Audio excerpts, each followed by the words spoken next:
सुने वही मुझे जिनके अंदर स्वाभिमान है, नाम हिंदुस्तानी जिनका मजहब हिंदुस्तान है। नमस्कार, आदाब, सत श्री अकाल, जय भीम, जोहार। कुछ इसी अंदाज में जब मैडम महामहिम द्रौपदी मुर्मू जी ने जय जोहार के नारे से हिंदुस्तान को संबोधित किया तो मुझे लगा कि हिंदुस्तान की आवाज आज भी बुलंद है। बस जरूरत है उस जय जोहार की आवाज को आगे बढ़ाने की। उसी जय जोहार की आवाज के साथ आज मैं आप सभी के समक्ष अपने विचारों को प्रकट करने आया हूं। लेकिन ये मत सोचिएगा कि ये सिर्फ मेरे विचार हैं। मैं एक माध्यम जरूर हो सकता हूं, पर यह हिंदुस्तान के 130 करोड़ लोगों की आवाज है। ये हिंदुस्तान की चीख है, अपील है, इल्तिजा है, गुजारिश है जो मैं हिंदुस्तान तक रख रहा हूं। क्योंकि कहते हैं साहित्य में इतनी ताकत होती है वो एक तूफान को भी रोक सकता है। मैं उस काबिल तो नहीं कि अपनी भावनाओं को साहित्य का रूप दे सकूं, परंतु मेरी ये कोशिश है, यदि मैं हिंदुस्तान की भावनाओं को आप तक पहुंचा सका तो मेरी ये कोशिश सफल रहेगी। लेकिन उससे पहले आप ये जान लीजिए कि आपके सामने कौन बोल रहा है।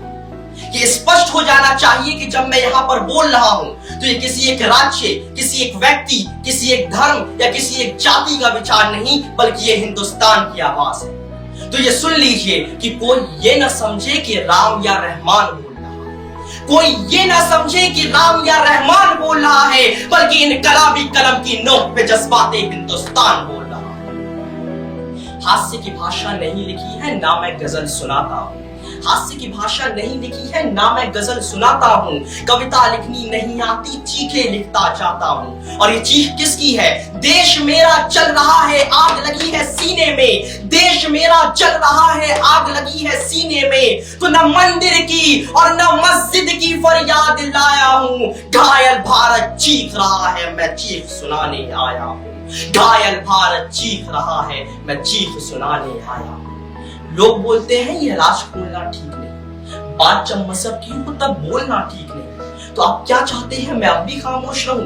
नफरत के इन सौदागरों ने जब चोट पहुंचाई है अमन अली की यारी पर और बांट दिया हमें आपको तिलक और टोपी के एक निशानी पर, याद रखिए इन नफरतों ने ही घंटी और गुंबद को तर्क करना सिखा दिया। अम्मी और माँ में भी फर्क करना सिखा दिया, अम्मी और माँ में भी फर्क करना सिखा।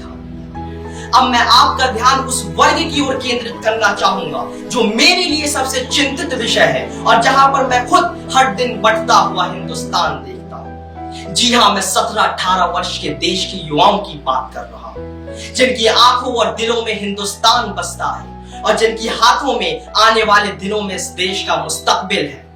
लेकिन नफरतों का कुछ ऐसा दौर चला है, नफरतों की ऐसी बीज बो दी गई कि गुलशन के इन गुलाबों के हाथों में भी धर्म का झंडा पकड़ा कर इन्हें बांट दिया है। चीखता हुआ हिंदुस्तान एक अपील करता है, मुझे उम्मीद है कि आप इस अपील को जरूर सुनेंगे कि अपनी ही उड़ान को संभाल लो जरा। उड़ान से मेरा मकसद देश की युवा पीढ़ी है। अपनी ही उड़ान को संभाल लो जरा, दूसरे के चाल पे तनकीद ना करो और जिससे बैर फैले भाई भाई में ऐसी होली दिवाली या ईद ना करो। और लगाते हैं आग जो मेरे शहर में, इनसे देशभक्ति की तुम उम्मीद ना करो। और कलियारे के इन पालतू बबूलों के लिए कियारी के इन गुलाबों को शहीद ना करो, कियारी के इन गुलाबों को शहीद ना करो। जी हाँ, ये गुलाब है, ये हिंदुस्तान की खुशबू है, ये हिंदुस्तान की रौनक है। और अगर कठोर शब्दों में मैं आपको सचेत करूं कि इन नफरतों ने अगर गुलशन के इन गुलाबों को अपने पैरों तले रौंद दिया तो हिंदुस्तान अपनी खूबसूरती को हमेशा हमेशा के लिए खो देगा। और वो लोग जो नफरत फैलाते हैं, धर्म का चोला पहनकर भाई को भाई का दुश्मन बनाते हैं, उन तक मेरा एक पैगाम पहुंचा दीजिए। शब्द मेरे कठोर हैं पर हकीकत है और आज आवश्यकता है उस हकीकत को बोलने की। कोई कहता हम सच्चे हिंदू तुलसी के संवाद है, कोई कहता हम सच्चे मुस्लिम अबुल कलाम की औलाद है।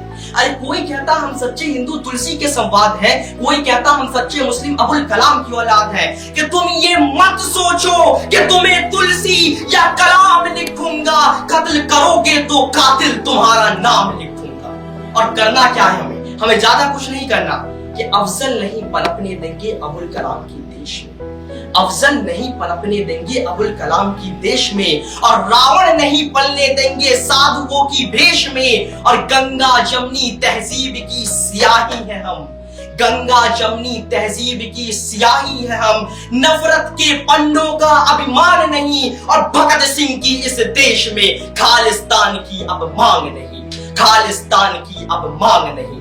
तो हिंदू मुस्लिम सिख ईसाई, ये संकल्प आज सबको उठाना होगा। हिंदू मुस्लिम सिख ईसाई किसी भाई का अब शीश नहीं कटने देंगे, और कसम इस तिरंगे की अब हम देश नहीं पटने देंगे, अब हम देश नहीं पटने देंगे। और साहब क्या है हिंदुस्तान? ये पक्ष, ये विपक्ष, ये राजनीति 10, 20, 100 साल पुरानी होंगी, पर वो देश जिसे हम भारत कहते हैं वो 5000 साल पुरानी सभ्यता का नाम है। सिकंदर की शमशीर में इतना फौलाद नहीं था, और न उसके किसी सैनिक की इतनी औकात थी कि इस सरजमी के एक टुकड़े को अपने सर पर विराजमान कर सके। इस बात को अपने जहन में डाल लीजिए, जब विश्व को अक्षर ज्ञान तो छोड़िए, चिन्ह ज्ञान भी नहीं था, हमने 4 वेदों की रचनाएं कर दी थी। और इसी सरजमी की कोख से निकला हुआ एक पत्थर जिसे हम कोहिनूर कहते हैं, उसको खरीदने की हैसियत पूरी दुनिया की दौलत में नहीं। तभी अल्लामा इकबाल साहब ने कहा कि यूनानो मिस्र रोम सब मिट गए, कुछ तो बात है हस्ती नहीं मिटती हमारी।